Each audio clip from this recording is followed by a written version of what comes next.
Long Island teas. Ooh, that's deadly too. There's a bar I used to go to. It was called Cahoots. It's not open anymore. It's in Louisville.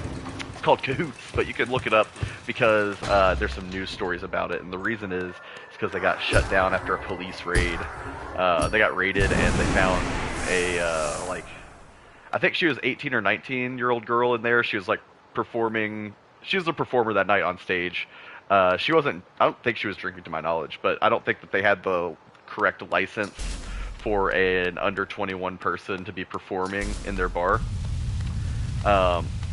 But yeah, the police came in and raided it and like searched everybody though, so like it made the news after it happened.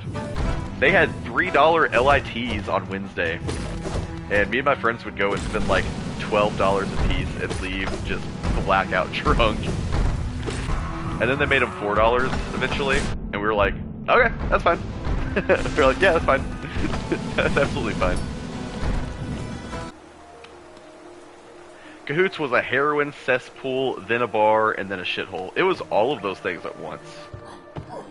It was definitely all of those things at once, unfortunately. There was a heroin problem in Cahoots. I loved Cahoots. It was such a great bar. There was a lot of... That place had a drug problem. You're right. One time I was in Cahoots, I have two very similar Cahoots stories. So I'm at the urinal at Cahoots, and it's one of like the long urinals, the trough, if you will.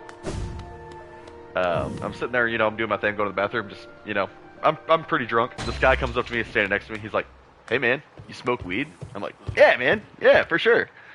And he's like, cool, cool. You want to buy some heroin? I was like, no, absolutely not. So that's the kind of bar it was. And he's like, oh, okay, that's cool, man. Like, he's like, oh, my bad. I was like, yeah, whatever.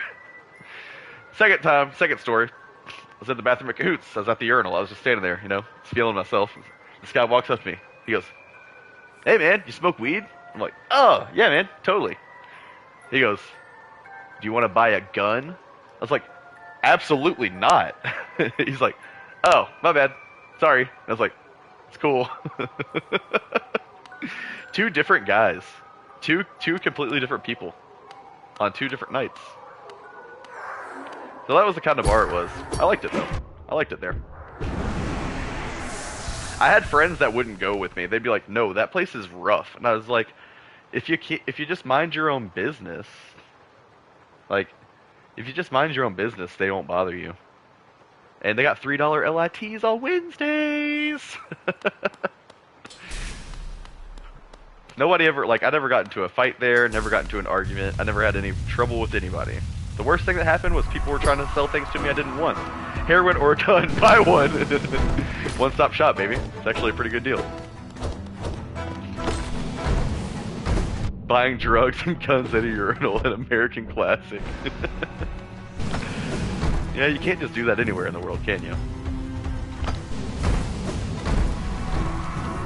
It was a cool bar, though.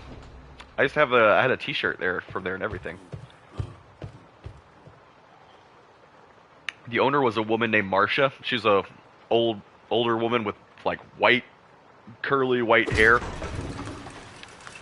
She could make a hell of an LIT, I'll tell you that. Oh, I have another story about Cahoots. I love Cahoots. I probably have a bunch of stories about it, honestly. They had a jukebox at Cahoots. It was one of those like touch tunes jukeboxes that you can play anything. It had everything. It was like having a Spotify on a wall. Like, it had anything. You just had to put money in it and pick it. So me and my friend are up there, and we put in. However, it was definitely a cool bar. It was definitely a cool bar, dude. 100% it was a cool bar. It sounds like a place I would go to. Yeah, see? Yeah. You get it. Serial gets it. I loved it. They had a punching thing. They had one of those punching machines where it would tell you how strong you are. Anyway, so me and my friend, we put enough money into the machine to put on an entire Say Anything album. We put an entire album on. In this bar that everyone else told me was too rough to hang out in, right? So we're sitting at the bar, you know, listening to it, and it's obvious that we put it on because we're singing along to every song. We're having a great time. We're drunk. We're having an awesome time. we're we're listening to this music, and then suddenly this big guy comes over. This big dude comes over, and he's like, leans in, gets down close to us on the bar, and leans in, and he's like, listen up, guys. My friend sent me over here to scare you guys because you put on this entire CD. But I just want to let y'all know that Max Bemis is a musical genius, and I love saying anything. So y'all are good. But if anybody asks, I punked y'all. Dude just walks away. This is the greatest night of our lives. This is the best bar ever. Oh, is it fucking incredible. Did we leave? No. Did we turn off the music? No. Did we keep hanging out? Yes. Did we have a great night? Yes. Was it a fun bar? Yes. Oh, dude, I was not punked. I was like, dude, that was fucking sick. I was like, that guy's dope.